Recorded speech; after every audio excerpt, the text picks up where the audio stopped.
nervioso, ¿no? Que es parte del sistema nervioso.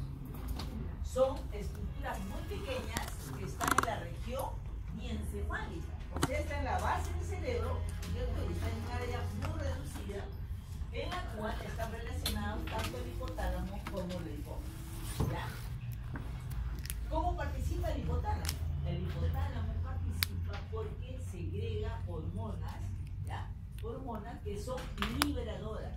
¿De qué cosas? De gonadotrofinas.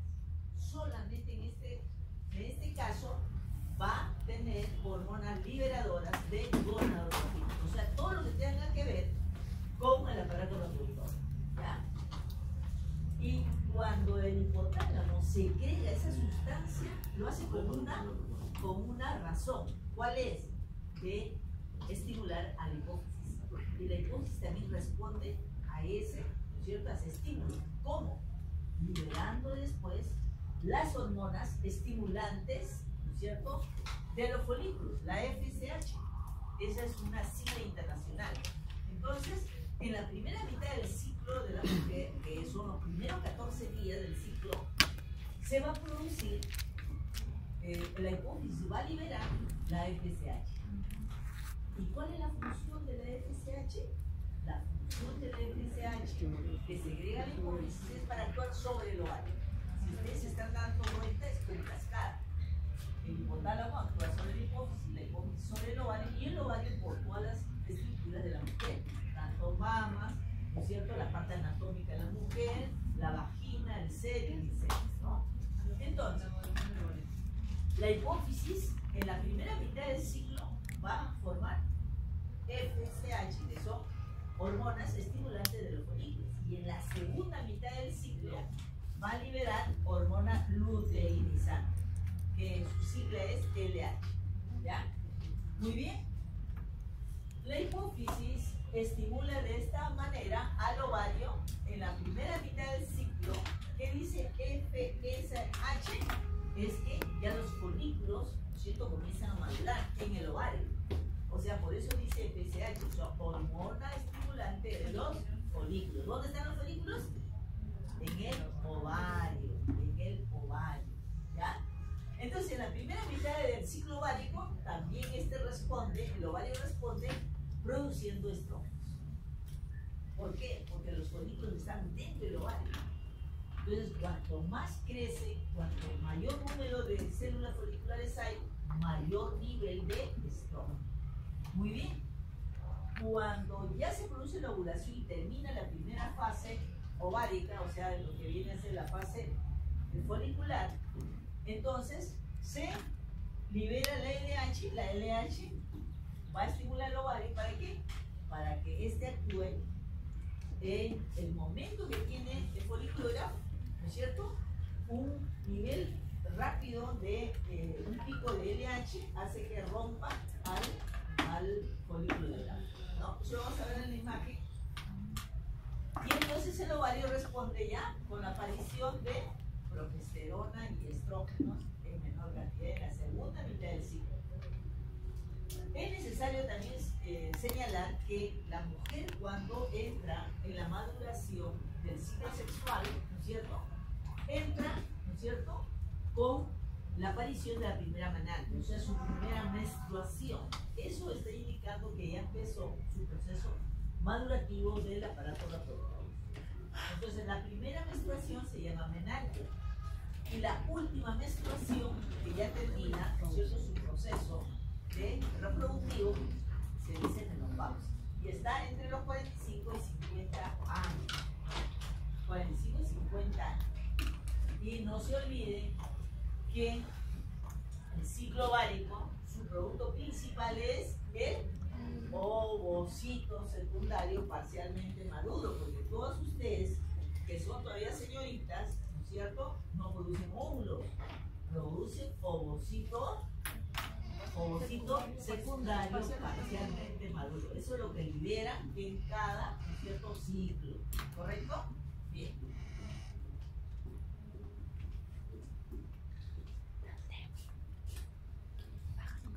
Ya, ahí están viendo ustedes al cerebro, ¿no es cierto?, los hemisferios cerebrales, y en la parte y la base, en una zona muy pequeña está el diencéfalo, donde se ubican el hipotálamo, ¿cierto? El hipotálamo y la hipófisis, ¿no es cierto? Bien. Este hipotálamo y hipófisis van a segregar sustancias que son también hormonas y van a actuar sobre los órganos blancos. En este caso el órgano blanco es el ovario. El órgano blanco es el ovario. ¿Ya? Muy bien. Y siempre en el momento que empieza a madurar la mujer, va a actuar por única vez, o sea, solamente un ovario. Le tocará si es al derecho y después al siguiente ciclo al izquierdo. Por eso te duele en un lado y el otro. Claro, así es. ¿Y por qué duele? ¿Por qué duele? ¿Por qué duele? Huele, no. No, duele. También.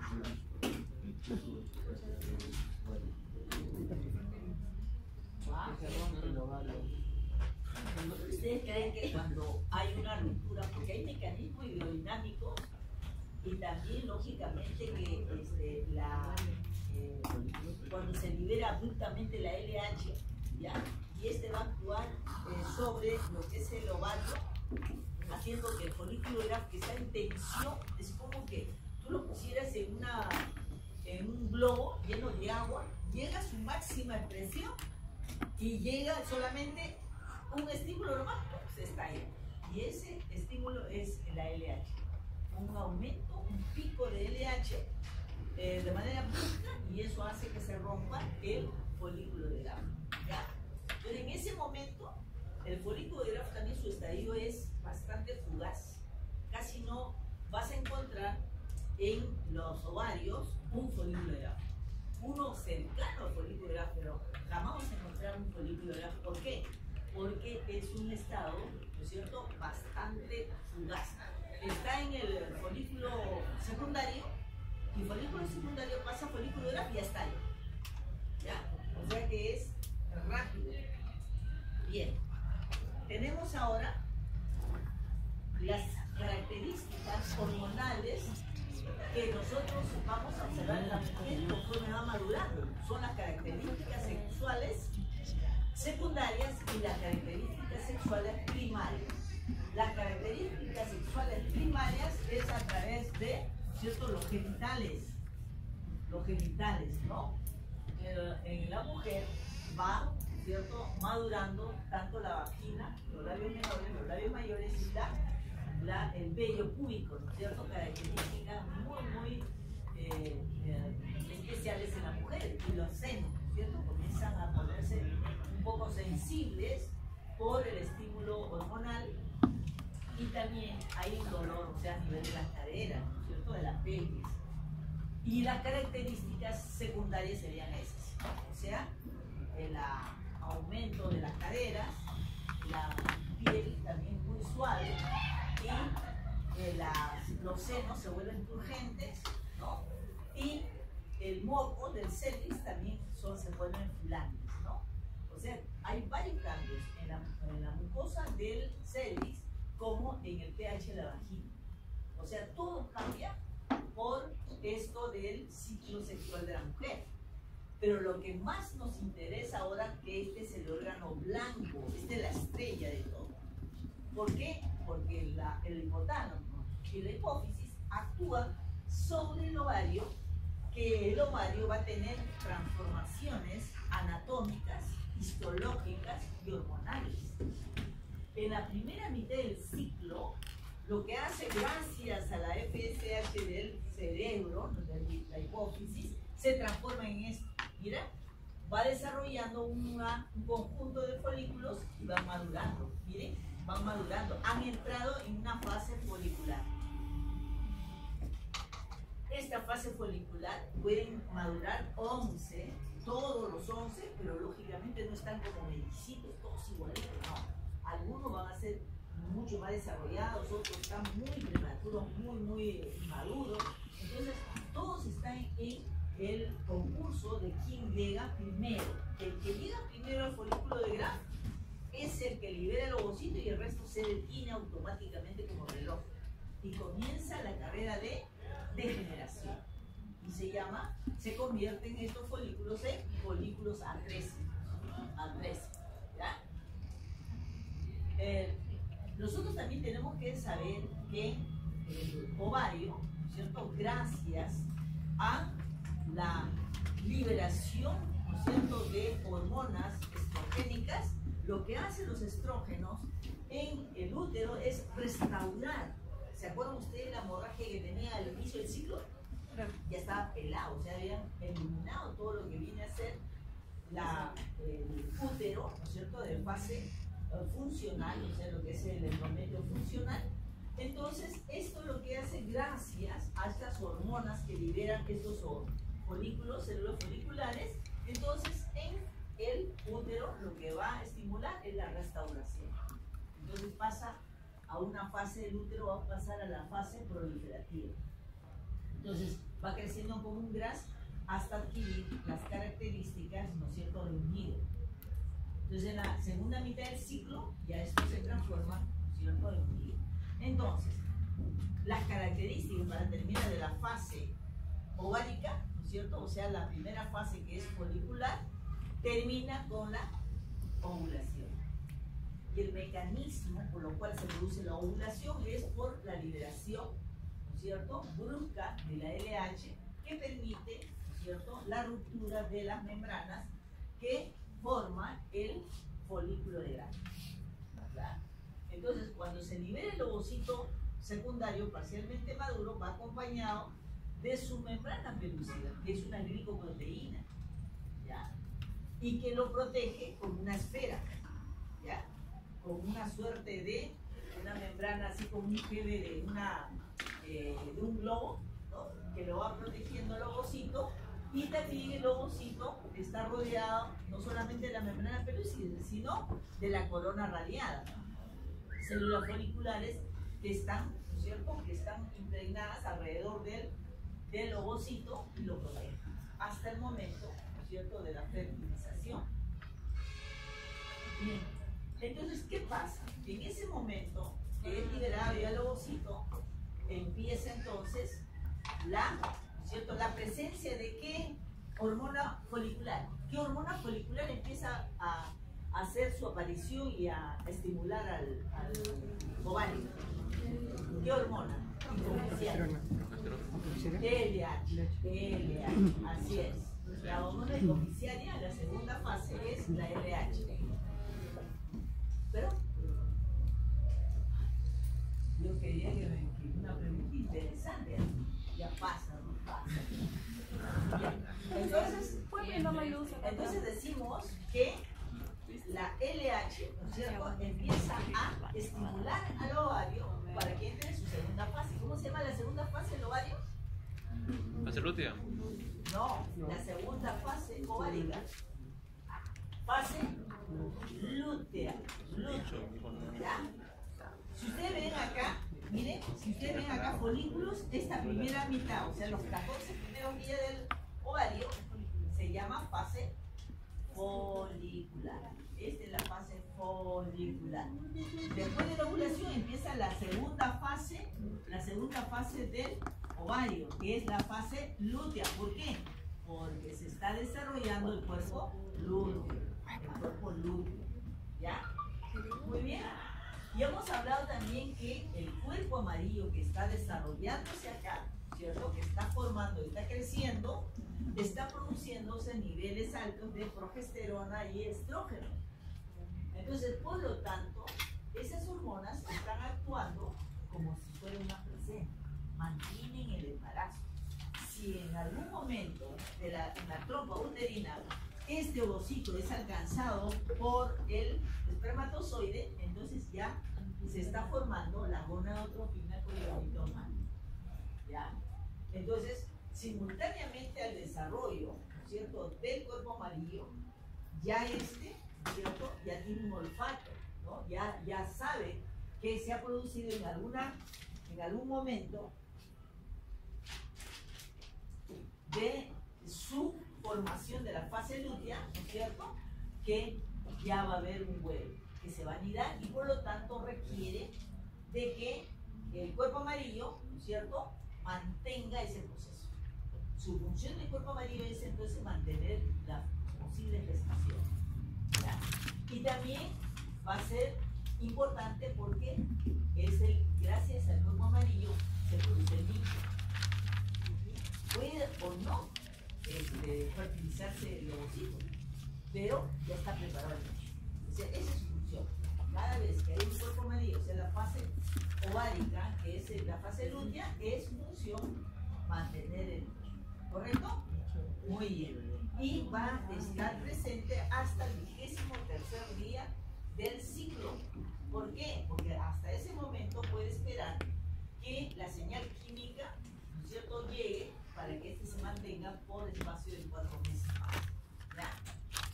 Pero si no llegara, ¿no es cierto?, este empieza a degenerar automáticamente hasta convertirse en cuerpo albigal, cuerpo cicatricial. ¿Ya? Cuerpo cicatricial. ¿Bien?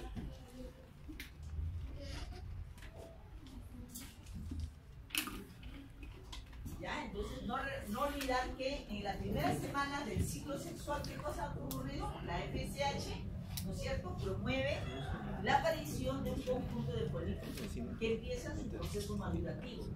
¿Ya? Eso es lo que no debemos olvidar de esta primera semana. ¿Ya?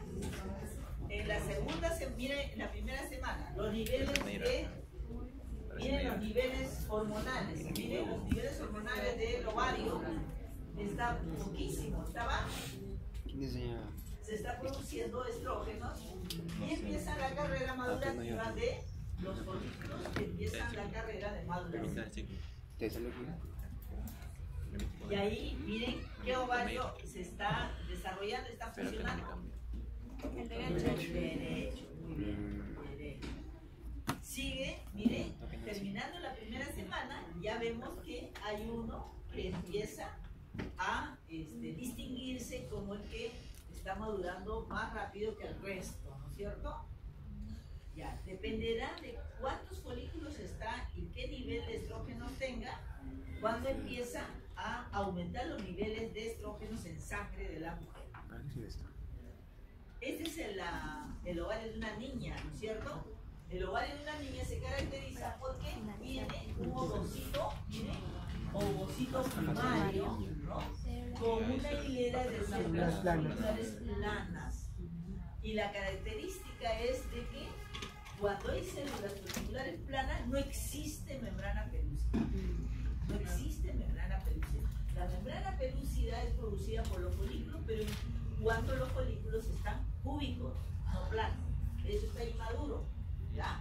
Acá no hay membrana pelúcida. Entonces, esos ovocitos, ¿qué cara genética tiene? O sea, ¿es número diploide o haploide? ¿Ah? Diploide. Diploide. ¿Ya?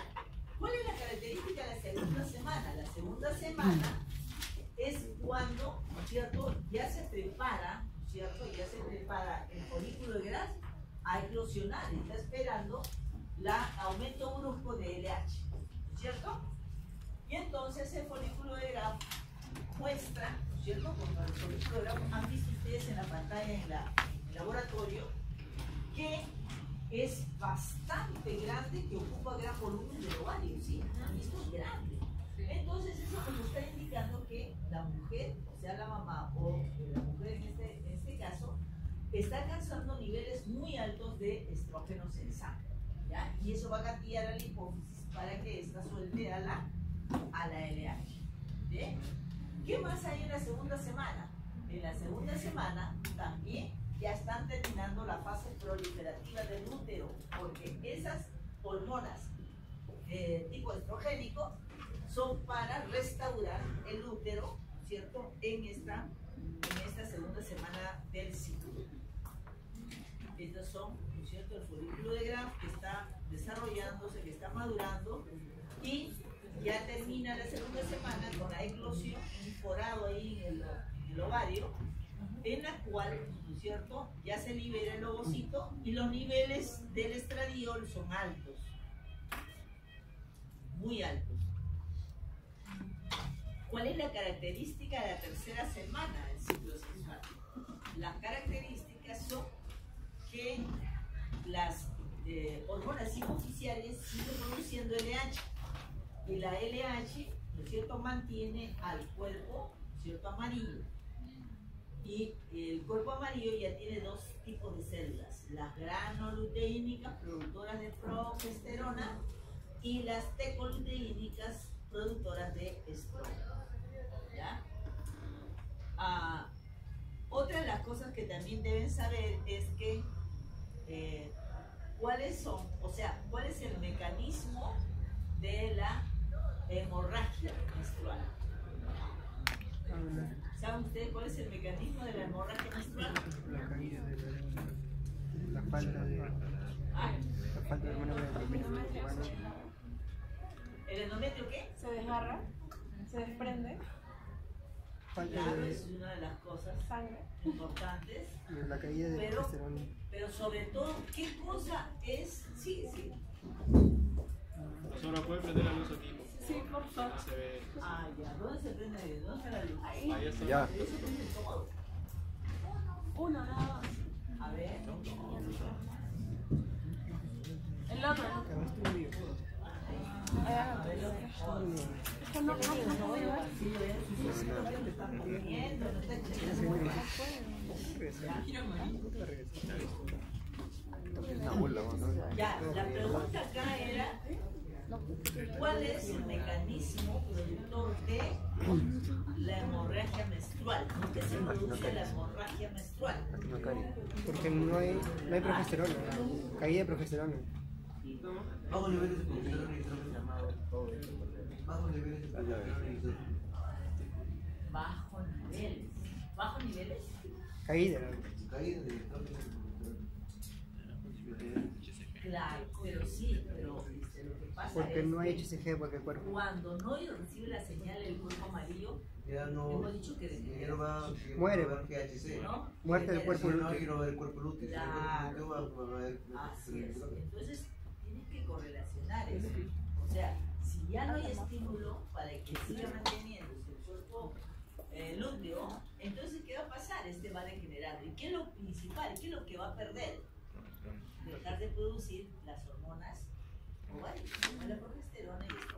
Y una caída brusca de esas hormonas inicia la hemorragia menstrual. ¿Ya? Y empieza el siguiente ciclo.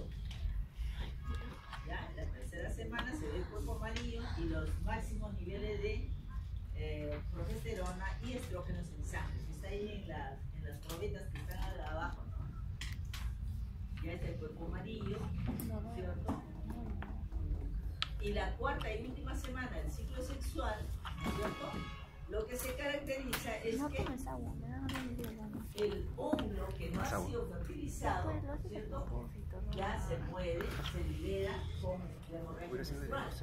Pero lo que más nos llama la atención es que el cuerpo degenera en el día 23 del ciclo sexual de la mujer, ¿ya?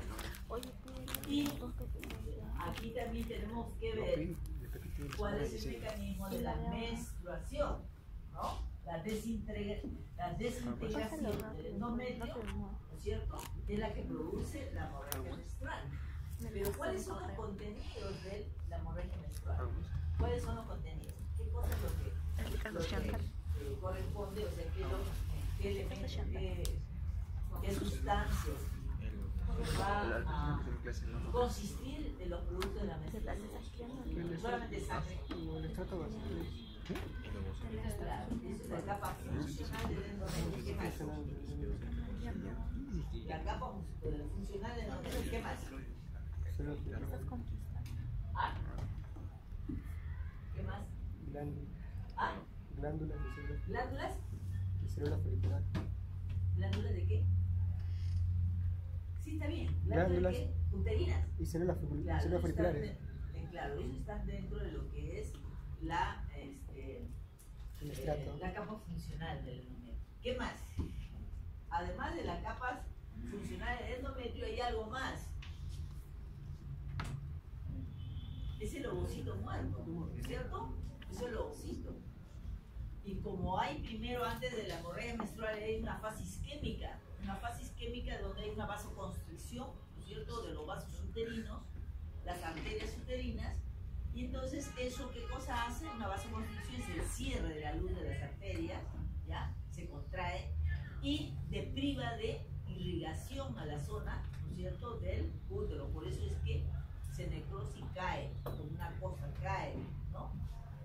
Y además tiene el contenido ovárico, ¿no? O sea, las células del ovocito también van a eliminarse, ¿no? Bien. Pero si hay una fertilización, ¿qué pasará con ese útero? Angiogénesis. ¿Ah? Hay angiogénesis de los vasos espiralados para aumento de maduración del útero. El útero va a seguir, ¿no es cierto? O el cuerpo lúteo. Claro, el cuerpo, pero se llamará cuerpo lúteo. Eso, acuérdate que el cuerpo lúteo se llama en el ovario, pero en el útero. ¿Se acuerdan de la fase proliferativa del útero? Pasaba a fase secretora, ¿no es cierto? Ya. Pero esa fase secretora ocurre en las mujeres que no son, ¿no es cierto?, que no están gestando. Pero las mujeres que están gestando, ¿cómo se llama?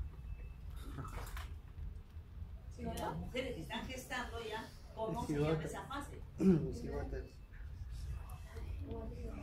Útero grávido. Y las glándulas ya no se llaman glándulas uterinas o glándulas secretoras. Se va a llamar glándulas deciduales. Las deciduos solamente se forman cuando hay un contacto entre el huevo y el endometrio. ¿Ya? Cuando no hay menstruación, el cuerpo amarillo muere, ¿no es cierto? Hasta el día 23 empieza su degeneración y se convierte en cuerpo albicans o cuerpo blanco. ¿Ya? Estas son las glándulas, miren, estas son las glándulas secretoras de una mujer que no es embarazada. Pero si ya se fertilizó el ovocito, entonces estas glándulas se van a llamar glándulas deciduales, ¿ya? Y todas las células que están rodeando van a ser células deciduales. Y a la secreción de las glándulas, leche uterina. ¿Por qué? Esa leche le va a permitir como un alimento al huevo, ¿ya? Al huevo. ¿Por qué se está nidando? Mientras no hay placenta, lógicamente le va a servir de glucógeno, de proteínas a nivel tisular, ¿ya? Miren, esta llavecita es muy interesante. Yo le voy a aprovechando miren, esta esquemita es muy interesante. Ustedes dirán, ¿qué es una retroalimentación negativa y qué es una retroalimentación positiva? ¿Han leído eso? Cuando han estado revisando lo que han leído el ciclo esencial de la mujer, ¿qué significa retroalimentación positiva y qué es retroalimentación negativa? Un estímulo como ¿El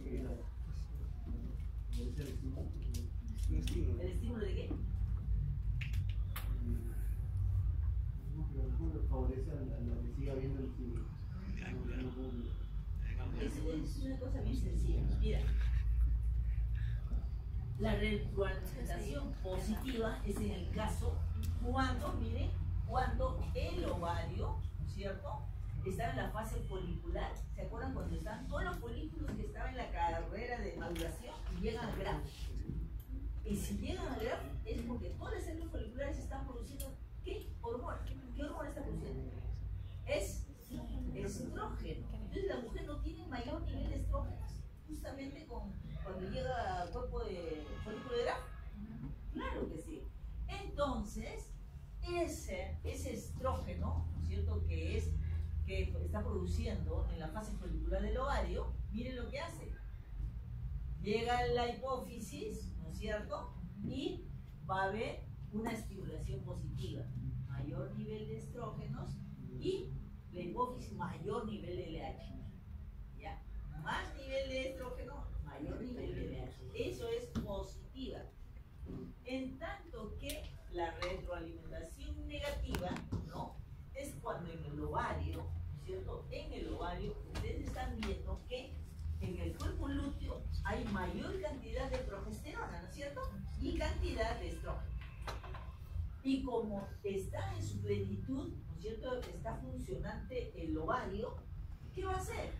va a frenar, ¿cierto? Va a frenar la hipófisis y por lo tanto al hipotálamo. Entonces se va a inhibir y las hormonas hipofisiales y hipotalámicas bajan. De tal manera que a eso se llama retroalimentación negativa. Porque no lo necesita, hay suficiente estrógenos y suficiente progesterona. ¿Ya? Y ahora vamos a ver el esquema de las hormonas para que ustedes me crean. Miren, ahí está. Esto es lo que yo les decía, miren, todo esto es el ciclo hormonal. A eso es lo que yo les refería, ciclo hormonal. El ciclo del eje hipotálamo hipofisiario y el ciclo hormonal ovárico. ¿Ya? Porque el resto, ¿cierto? Son donde van a actuar estas hormonas. Entonces, si ustedes son muy observadores, van a ver las hormonas estimuladoras, ¿ya? Y las hormonas liberadoras. Miren, las hormonas liberadoras las producen todo lo que es el eje hipotalámico, ¿no? Y estimuladoras el hipófisis, ¿ya? Entonces miren acá, en la primera fase del ciclo, porque esto es los primeros 14 días y esto es los segundos 14 días. Acá empieza el ciclo y acá termina el ciclo, 28 días, ¿no es cierto? Miren lo que hace la hipófisis, suelta la FSH, está el pico, ¿y qué cosa hace el ovario? ¿Cómo responde? Responde con, ¿no es cierto?, que empiezan a madurar los folículos. Y el pico de estrógeno comienza a subir. Y como está en el pico más alto, cuando se produce, ¿no es cierto?, el folículo de Graf, miren, el pico más alto de estrógenos, ¿qué gatilla? ¿A quién le gatilla? LH.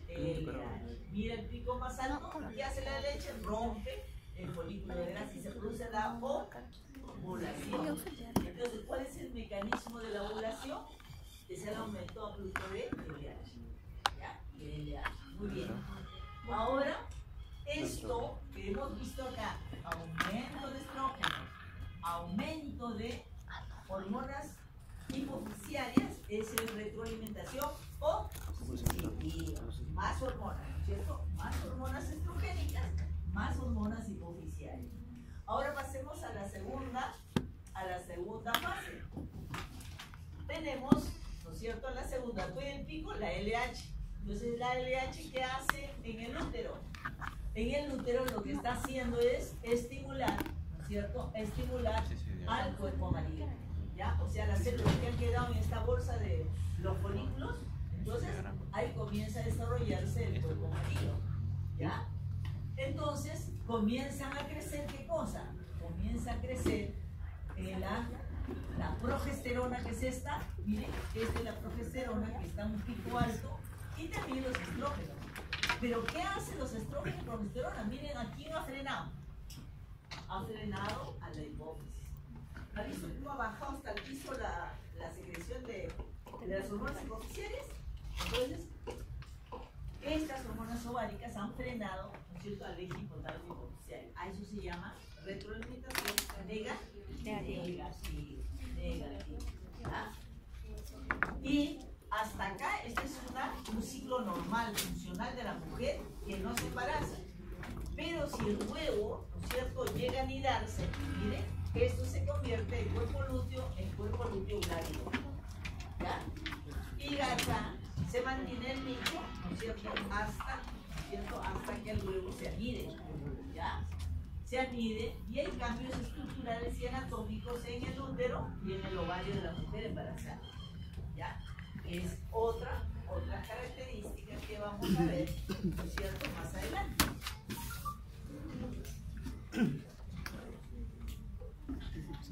Ya. ¿Y los chicos tendrán FSH y LH? ¿Sí? Sí, así es. ¿Eh? Así es. Entonces tiene también su, ¿no es cierto?, eje hipotálamo hipofisiario que va madurando a los aparatos reproductores en el hombre, ¿no?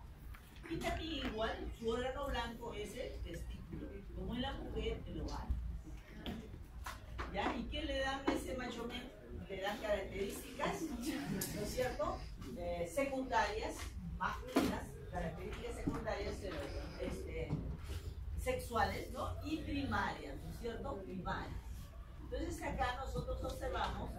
que el aparato reproductor masculino, gracias a esta maduración, ¿no? Comienza a volverse, ¿cierto? Las células sexuales maduras, con hormonas sexuales, ¿cierto? Masculinas también, que están en plena, ¿cierto? En plena producción, ¿cierto? Madurando todos los órganos.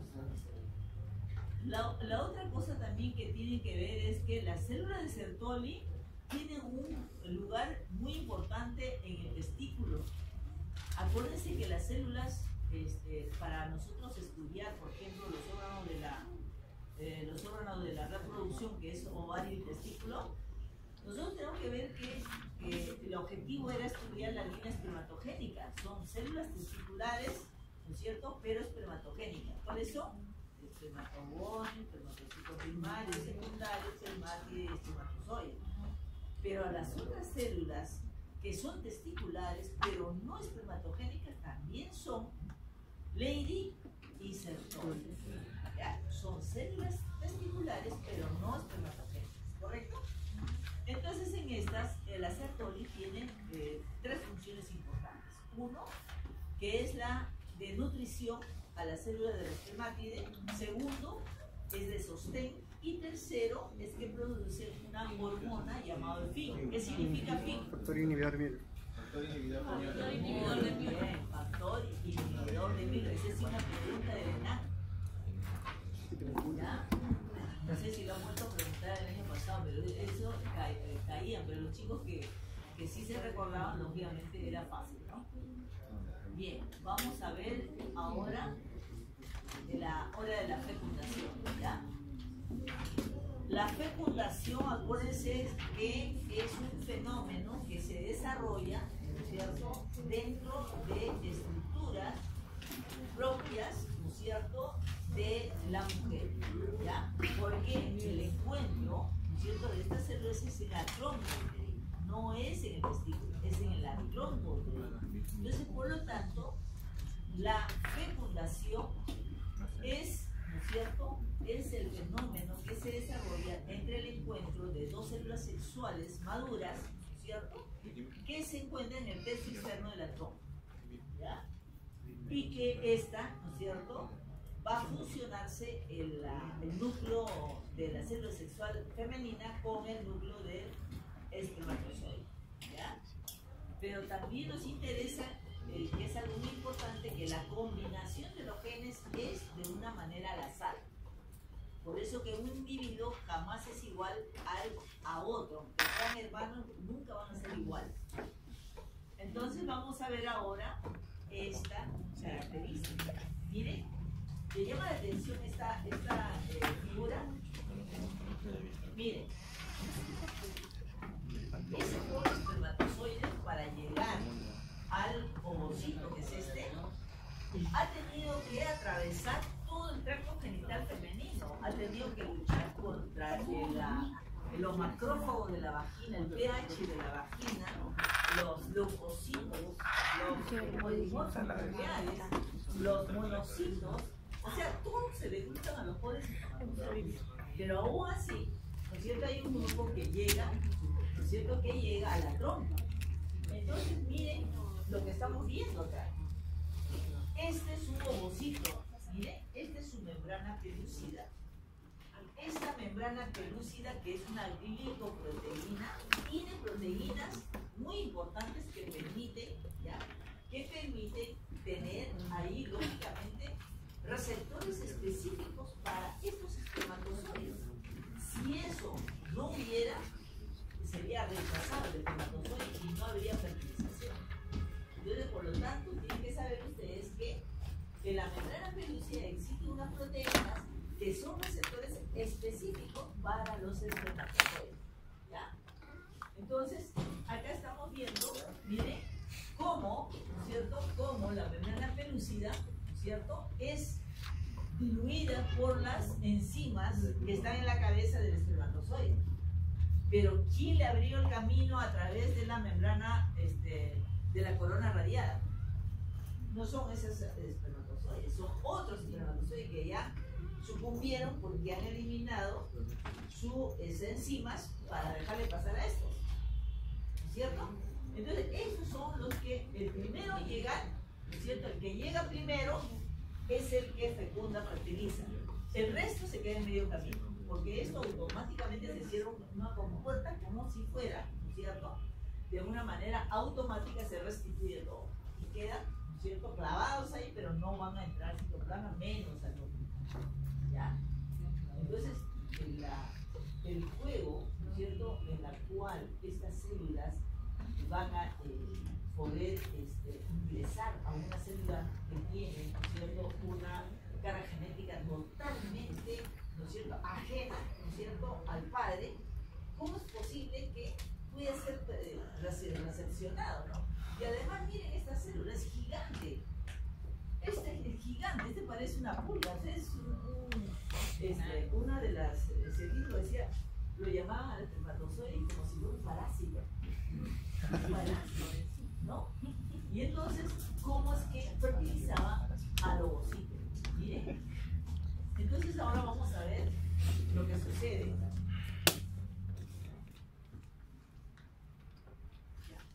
Entonces, el ovocito, una vez que ya dejó ingresar al espermatozoide, ¿cierto?, lo que va a hacer es que se va a producir en la célula unas reacciones corticales y de zona. Eso es lo que le digo, que la pared solamente va a permitir que ingrese un solo espermatozoide, evita la poliespecie. Entonces, solamente un espermatozoide y automáticamente se cierra. Cuando eso está ocurriendo, que está sellándose para evitar el ingreso de más espermatozoides, se reinicia inmediatamente la segunda división meiótica, que es la de maduración. ¿Dónde se efectuó la primera división meiótica? ¿Se acuerdan? ¿Dónde se produjo la primera división meiótica reduccional? ¿En qué momento? ¿En dónde? ¿Pero dónde? ¿Dónde específicamente? ¿Dónde? ¿Ah? ¿Pero dónde?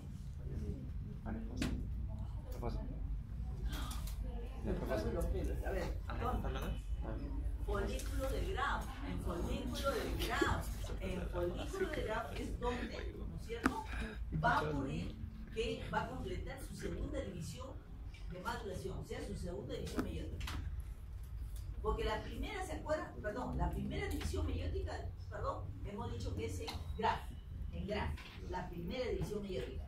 Pero cuando se fertiliza, completa la segunda división meiótica o de maduración.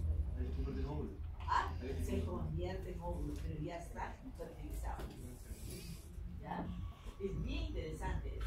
Entonces, vamos a ver acá que cuando ya se completa el ovocito, o sea, se convierte en óvulo, ¿cierto?, va a soltar su segundo cuerpo polar. ¿Ya?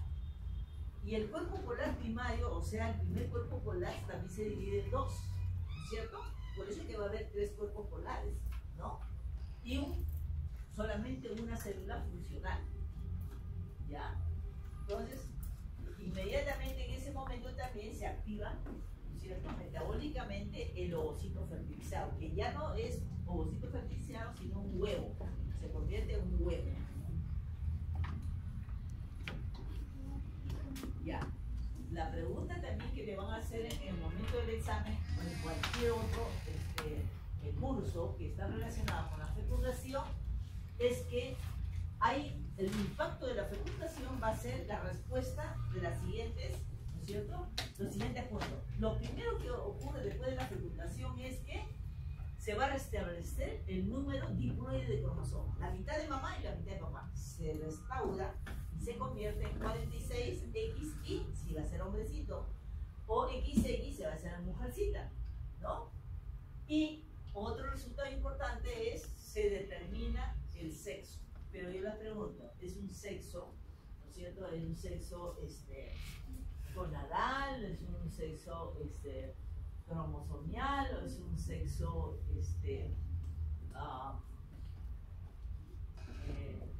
de tipo